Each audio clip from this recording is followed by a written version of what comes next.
দইয়ের ঘোল বানানো হচ্ছে। দই, চিনি, ঠান্ডা জল, বরফ, আইসক্রিম সব কিছু দিয়েছি এই গরমের সময়। আর আজকে নীল ষষ্ঠীর দিনে আরও হেভি লাগবে খেতে। প্রথমে এখন যাব, রেডি হয়ে পুজোটা দিয়ে আসবো, তারপরে এসে গরমের মধ্যে এটা খেতে যা ব্যাপক লাগবে না, পুরো পেট, শরীর, মন ঠান্ডা হয়ে যাবে।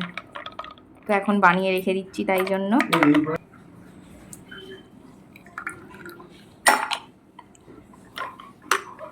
ও যা দারুণ হয়েছে না।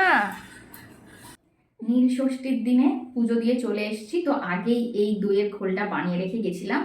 এখন চরণামৃত খেয়ে নিয়েছি, এবার এটা খাবো।